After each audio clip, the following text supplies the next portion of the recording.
Hello everyone, कैसे हो आप। स्वागत है आपका एक बार फिर से हमारे यूट्यूब चैनल में। आज हम पढ़ने जा रहे हैं NCERT बुक क्लास 10 हिंदी क्षितिज का चैप्टर नंबर 11, जिसका नाम है बाल गोविंद भक्त। इसके राइटर हैं रामवृक्ष बेनीपुरी। तो रामवृक्ष बेनीपुरी ने जो यह उनका एक रेखांकित है बाल गोविंद भक्त, और इसके माध्यम से कवि ने एक ऐसे विलक्षण चरित्र का उद्घाटन किया है जो मुख्य रूप से मनुष्यता, लोक संस्कृति और सामूहिक चेतना का प्रतीक है। तो आइए अब हम पाठ का अध्ययन करते हैं। इससे पहले अगर आपने अभी तक मेरे चैनल को सब्सक्राइब नहीं किया है तो सब्सक्राइब वाले बटन पर जाके क्लिक करें। बाल गोविंद भक्त मंझोले कद के गोरे चिट्टे आदमी थे। 60 से ऊपर के ही होंगे। बाल पक गए थे। लंबी दाढ़ी या जटाजूट तो नहीं रखते थे, किंतु हमेशा उनका चेहरा सफ़ेद बालों से ही जगमग किए रहता। यानी बाल गोविंद जी भक्त हैं वो मंझोले यानी न बहुत बड़े और न बहुत छोटे, और गोरे चिट्टे आदमी थे। और उनकी जो उम्र है वो 60 से ऊपर थी। उनके बाल हैं वो पक गए थे। उनकी जो दाढ़ी है वो मतलब जटाजूट तो नहीं रखते थे, मतलब लंबी थी लेकिन जटाजूट नहीं रखते थे, किंतु हमेशा उनका चेहरा है वो सफ़ेद बालों से ही जगमग किए रहता है। यानी उनके चेहरे पे सफ़ेद बाल थे। कपड़े बिल्कुल कम पहनते थे। कमर में एक लंगोटी मात्र और सिर में कबीर पंथियों की सी कनपटी टोपी। यानी जो बाल गोविंद भक्त हैं वो कपड़े बिल्कुल कम पहनते थे, यानी एक सिर्फ लंगोटी और सर पे एक कबीर पंथियों की टोपी। जब जाड़ा आता यानी जब सर्दी आती तो एक काली कमली ऊपर से ओढ़े रहते, यानी एक काली कंबल है वो ओढ़े रहते। मस्तक पर हमेशा चमकता हुआ रामानंदी चंदन, और अपने मस्तिष्क पर रामानंदी चंदन का टीका लगाए रहते, जो नाक के एक छोर से ही औरतों के टीके की तरह शुरू होता। यानी जो टीका था चंदन का वो औरतों के टीके की तरह ही शुरू होता। और गले में तुलसी की जड़ों की एक बेडोल माला बांधे रहते, और अपने गले में जो तुलसी की जड़ है उनकी माला है, मतलब जो ऐसे अस्त व्यस्त सी है बेडोल है, उसको अपने गले में बांधे रहते। ऊपर की तस्वीर से यह नहीं माना जाए कि बाल गोविंद भक्त साधु थे, नहीं। यानी ऊपर की जो तस्वीर है जो हमने पढ़ा है कि उन्होंने मतलब किस प्रकार से वेश धारण कर रखा है, उसके हिसाब से यह नहीं माना जाए कि बाल गोविंद भक्त साधु थे, नहीं। बिल्कुल गृहस्थ। उनकी गृहिणी की तो मुझे याद ही नहीं। उनके बेटे और पोतोहू को भी मैंने देखा था। पोतोहू यानी पुत्र वधू, पुत्र की स्त्री। थोड़ी खेतीबाड़ी भी थी, एक अच्छा साफ सुथरा मकान भी था, किंतु खेतीबाड़ी करते परिवार रखते भी बाल गोविंद भक्त साधु थे। यानी ये सब काम करते हुए भी बाल गोविंद भक्त हैं वो साधु थे। साधु की सब परिभाषाओं में खरे उतरने वाले, यानी जो एक साधु की विशेषताएं होती हैं वो सब उसमें थी। कबीर को साहब मानते थे, यानी कबीर को अपना गुरु मानते थे। उन्हीं के गीतों को गाते, उन्हीं के आदेशों पर चलते, कभी झूठ नहीं बोलते, खरा व्यवहार रखते, किसी से भी दो टूक बात करने में संकोच नहीं कहते। यानी जो बात होती थी वो मुँह पर कह देते थे। न किसी से खामखा झगड़ा मोल लेते, यानी किसी की चीज़ नहीं छूते, यानी दूसरे की चीज़ को नहीं छूते, न बिना पूछे व्यवहार में लाते। इस नियम को कभी कभी इतनी बारीकी तक ले जाते कि लोगों को कौतूहल होता। कभी वह दूसरे के खेत में सोच के लिए भी नहीं बैठते। वह गृहस्थ थे, लेकिन उनकी सब चीज़ साहब की थी। जो कुछ खेत में पैदा होता सिर पर लाद कर पहले उसे साहब के दरबार में ले जाते, जो उनके घर से 4 कोस पर दूर था। एक कबीरपंथी मठ से मतलब वह दरबार में भेंट रूप रख लिया जाकर प्रसाद रूप में जो उन्हें मिलता उसे घर लाते और उसी से गुजार चलाते। यानी जो बाल गोविंद भक्त हैं वो बिल्कुल गृहस्थ थे, लेकिन वो गृहस्थ होते हुए भी साधु ही थे। मतलब जो उनकी विशेषताएं थी वो सब साधु की सी थे। और खेती में मतलब जो भी अनाज है वो पैदा होता वो सबसे पहले अपने सर पे लाद कर है वो कबीरपंथी मठ में ले जाते, जो उनके घर से 4 कोस की दूरी पर था, और वह दरबार में भेंट रूप रख लिया जाता। यानी जो अनाज लेकर जाते वो भेंट के रूप में वहाँ रख लिया जाता और प्रसाद के रूप में उन्हें जो कुछ भी मिलता वह उसे घर लाते और उसी से अपना गुजारा चलाते। इन सब के ऊपर में तो मुग्ध था उनके मधुर गान पर जो सदा सर्वदा ही सुनने को मिलते। कबीर के वे सीधे साधे पद जो उनके कंठ से निकलकर सजीव हो उठते। यानी कवि यहाँ कह रहे हैं कि जब बाल गोविंद भक्त है वो कबीर के जो पद है उनको गाता था तो वह मानो मतलब ऐसे सजीव से हो उठते थे। आषाढ़ की रिमझिम है, समूचा गांव खेतों में उतर पड़ा है। कहीं हल चल रहे हैं, कहीं रोपनी हो रही है। धान के पानी भरे खेतों में बच्चे उछल रहे हैं। यानी आषाढ़ के महीने में जब मतलब बारिश होती है तो पूरा गांव है वो अपने खेतों में काम कर रहा होता है और कहीं तो मतलब हल चल रहा है और कहीं रोपनी हो रही है। और जो धान के जो पानी से भरे हुए खेतों में बच्चे हैं वो मस्ती कर रहे हैं, उछल रहे हैं। और औरतें कलेवा लेकर मेड़ पर, यानी जो औरत हैं वो सुबह का नाश्ता लेकर मेड़ पर बैठी हैं। आसमान बादल से घिरा, धूप का नाम नहीं, ठंडी पुरवाई चल रही है। ऐसे ही समय आपके कानों में एक स्वर तरंग झंकार सी कर उठी। ये क्या है, ये कौन है, यह पूछना न पड़ेगा। बाल गोविंद भक्त समूचा शरीर कीचड़ में लीथड़े अपने खेत में रोपनी कर रहे हैं। यानी बाल गोविंद भक्त हैं वो अपने खेत में जो उनका शरीर है वो बिल्कुल मतलब ऐसे कीचड़ से लथपथ हो रहा है और वो अपने खेत में रोपनी कर रहे हैं, यानी फसलों को रोप रहे हैं। उनकी अंगुली एक एक धान के पौधे को पंक्तिबंद खेत में बिठा रही है। उनका कंठ एक एक शब्द को संगीत के जीने पर चढ़ाकर कुछ को ऊपर स्वर्ग की ओर भेज रहा है और कुछ को इस पृथ्वी की मिट्टी पर खड़े लोगों के कानों की ओर। बच्चे खेलते हुए झूम उठते हैं, मेड़ पर खड़ी औरतों के होठ कांप उठते हैं, वे गुनगुनाने लगती हैं। यानी बाल गोविंद भक्त हैं वो इतने मतलब मधुर स्वर में गाते हैं कि जो औरतें हैं वो मेड़ पर खड़ी हुई उनके भी होठ हैं वो मतलब ऐसे कांप उठते हैं और वे भी मतलब गुनगुनाने लगती हैं और बच्चे हैं वो भी झूमने लगते हैं। हलवाओं के पैर ताल से उठने लगते हैं और जो हल चला रहे हैं उनके पैर भी हैं वो ताल से उठने लगते हैं। रोपनी करने वालों की अंगुलियां एक अजीब क्रम से चलने लगती है। बाल गोविंद भक्त का ये संगीत है या जादू, यानी यह बाल गोविंद भक्त का संगीत है या जादू जो मतलब जितने भी लोग आसपास हैं उसमें किसी न किसी प्रकार की बातों की वह अंधेरी अधरतिया। अभी थोड़ी ही देर पहले मूसलाधार वर्षा खत्म हुई है।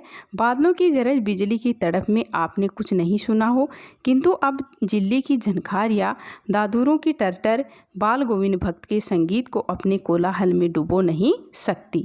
यानी जब भादो यानी जो भादवे का जो महीना आता है उसमें बारिश हो रही है मूसलाधार और बादलों की गर्जन हो रही है और बिजली भी कड़क रही है।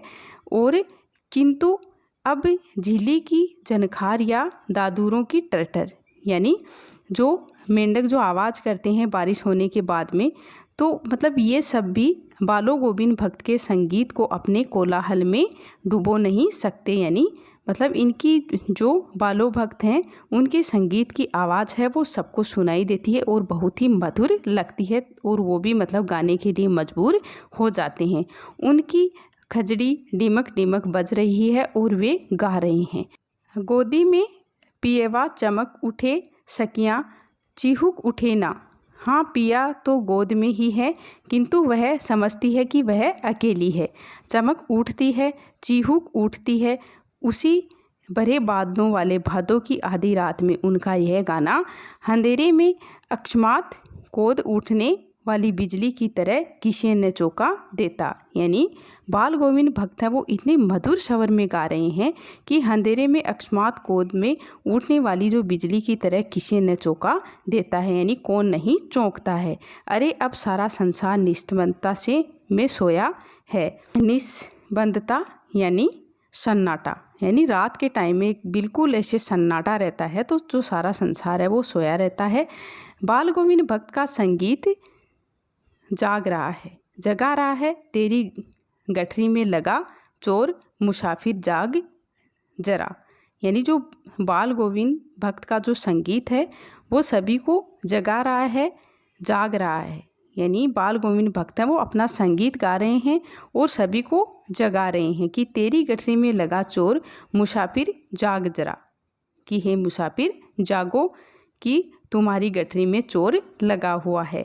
कार्तिक आया नहीं कि बाल गोविंद भक्त की प्रभातियाँ शुरू हुई, कि कार्तिक का महीना आया नहीं और बाल गोविंद भक्त की जो प्रभातियाँ शुरू हो गई, जो फागुन तक चला करती। इन दिनों वह सवेरे ही उठते, न जाने किस वक्त जगकर वह नदी स्नान को जाते। गांव से 2 मील दूर वहां से नहा धोकर लौटते और गांव के बाहरी पोखरे के ऊंचे भीड़े पर अपनी खिचड़ी लेकर जा बैठते और अपने गाने टेरने लगते। मैं शुरू से ही देर तक सोने वाला हूँ, किंतु एक दिन माँ की उस दांत किटकिटाने वाली भोर में भी उनका संगीत मुझे पोखरे पर ले गया। यानी लेखक कह रहा है कि मैं सुबह देर तक सोने वाला हूँ, लेकिन बाल गोविंद भक्त का जो संगीत है मुझे एक दिन जो माघ की उस रात को जो टिकटिकाने वाली थी उसकी भोर पर, मतलब जो बाल गोविंद भक्त हैं उनका संगीत मुझे वहाँ पोखरे पर ले गया। अभी आसमान के तारे के दीपक बुझे नहीं थे। हाँ, पूरब में लोही लग गई थी जिसकी लालिमा को शुक्र तारा और बढ़ा रहा था। खेत बगीचा घर सब पर कुहासा छा रहा था। सारा वातावरण अजीब रहस्य से आवृत मालूम पड़ता था। उस रहस्यमय वातावरण में एक कुश की चटाई पर पूरब मुँह काली कमली ओढ़े बाल गोविंद भक्त अपनी खजड़ी लिए बैठे थे। जब मैं बाल गोविंद भक्त का संगीत सुनकर उस पोखर पर पहुंचा तो अभी आसमान के जो तारे हैं वो दीपक हैं, वो जो तारे रूपी दीपक हैं वो अभी तक बुझे नहीं थे। और हाँ, जो पूरब में जो लोही लग गई थी उसकी लालिमा को भी शुक्र तारा ने और बढ़ा रहा था। खेत बगीचा घर सब पर कुहासा छा रहा था। कुहासा यानी कोहरा। सारा वातावरण अजीब रहस्य से आवृत मालूम पड़ता था। उस रहस्यमय वातावरण में एक कुश की चटाई पर पूरब मुँह काली कमली ओढ़े बाल गोविंद भक्त अपनी खजड़ी लिए बैठे थे। यानी जो मतलब ठंडी रात थी उसमें जो बाल गोविंद भक्त हैं वो एक काली कामल ओढ़े हुए खजड़ी लिए बैठे थे। उनके मुँह से शब्दों का तांता लगा था। उनकी अंगुलियां खजड़ी पर लगातार चल रही थी। गाते गाते इतने मस्त हो जाते, इतने सुरूर में गाते, उत्तेजित हो उठते कि मालूम होता अब खड़े हो जाएंगे। कमली तो बार बार सिर से नीचे सरक जाती। मैं जाड़े से कपकपा रहा था, किंतु तारे की छाँव में भी उनके मस्तक से श्रम बिंदु जब जब चमक ही पड़ते। गर्मियों में उनकी सांझा कितनी उमस भरी शाम को न शीतल करती। अपने घर के आंगन में आसन जमा बैठते। गांव के उनके कुछ प्रेमी भी जुट जाते। खजड़ियों और करतालों की भरमार हो जाती। एक पद बाल गोविंद भक्त कह जाते। उनकी प्रेमी मंडली उसे दोहराती तिहराती। धीरे धीरे स्वर ऊंचा होने लगता। एक निश्चित ताल, एक निश्चित गति से। उस ताल स्वर के चढ़ाव के साथ श्रोताओं के मन भी ऊपर उठने लगते। यानी जो स्वर है वो धीरे धीरे ऊंचा होने लगता, एक निश्चित ताल, एक निश्चित गति से। तो उस ताल और स्वर के चढ़ाव के साथ श्रोताओं के मन है वो भी ऊपर उठने लगता और धीरे धीरे मन तन पर हावी हो जाता। होते होते एक क्षण ऐसा आता कि बीच में खजड़ी लिए बाल गोविंद भक्त नाच रहे हैं। यानी धीरे धीरे उनका मन तन है वो हावी हो जाता। यानी धीरे धीरे उनका मन है वो तन पर हावी हो जाता। और मतलब मन है वो तन पर हावी होते होते एक क्षण ऐसा आता कि बीच में ही खजड़ी लिए बाल गोविंद भक्त हैं वो नाच रहे हैं और उनके साथ ही सबके तन और मन नृत्यशील हो उठे हैं। सारा आंगन नृत्य और संगीत से ओतप्रोत है।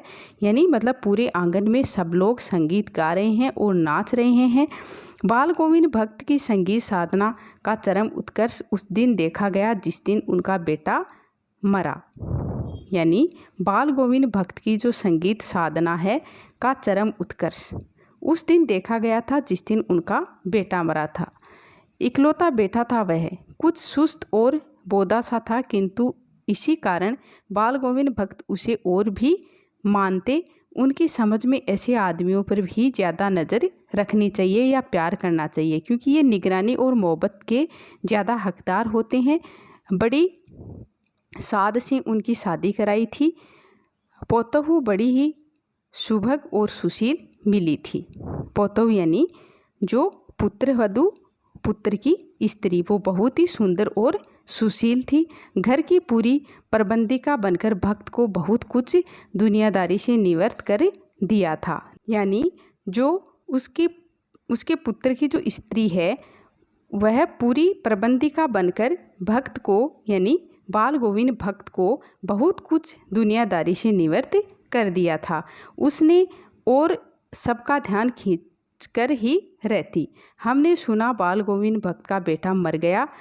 कौतूहल वंश उनके घर गया, देखकर दंग रह गया। बेटे को आंगन में एक चटाई पर लेटाकर एक सफ़ेद कपड़े से ढक रखा है। वह कुछ फूल तो हमेशा ही रोपते रहते, उन फूलों में से कुछ तोड़कर उस पर बिखरा दिए हैं। फूल और तुलसी दल भी सिरहाने एक चिराग जला है और उसके सामने जमीन पर ही आसन जमाए गीत गाए चले जा रहे हैं। वही पुराना स्वर, वही पुरानी तल्लीनता। घर में पोतहू रो रही है, यानी उसके पुत्र की जो पत्नी है वो रो रही है, जिसे गांव की स्त्रियां चुप कराने की कोशिश कर रही हैं, किंतु बाल गोविंद भक्त गाए जा रहे हैं। हाँ, गाते गाते कभी कभी पोतहू के नज़दीक भी जाते और उसे रोने के बदले उत्सव मनाने को कहते। आत्मा परमात्मा के पास चली गई, विरहिणी अपने प्रेमी से जा मिली। भला इससे बढ़कर आनंद की कौन बात।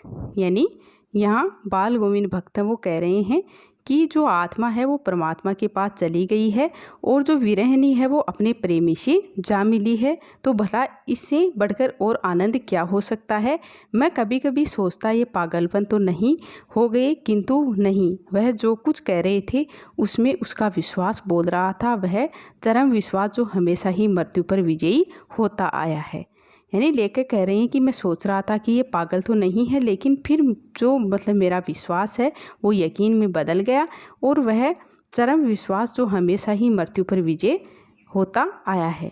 बेटे के क्रियाक्रम में तुल नहीं किया और पोतहू से ही आग दिलवाई उसकी, किंतु जो ही श्राद्ध की अवधि पूरी हो गई, पोतहू के भाई को बुलाकर उसके साथ कर दिया। यानी जो बाल गोविंद भक्त हैं, अपने बेटे को आग है वो उसकी पत्नी से ही दिलवाई, किंतु जो ही श्राद्ध की अवधि है वो पूरी हुई, जो उसके बेटे की स्त्री है उसको उसके भाई के साथ भेज दिया, यह आदेश देते हुए कि उसकी दूसरी शादी कर देना।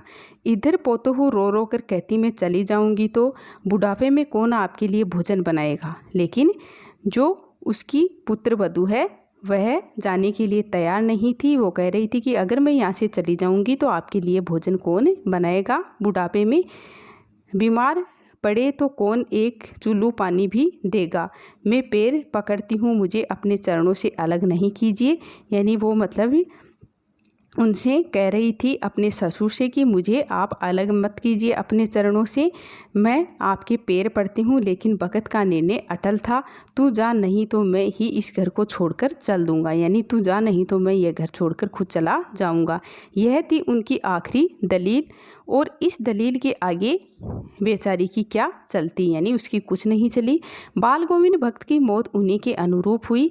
वह हर वर्ष गंगा स्नान करने जाते, स्नान पर उतनी आस्था नहीं रखते जितना संत समागम और लोक दर्शन पर। यानी जो बाल गोविंद भक्त हैं वह स्नान पर इतनी आस्था नहीं रखते थे जितना संत समागम और लोक दर्शन पर।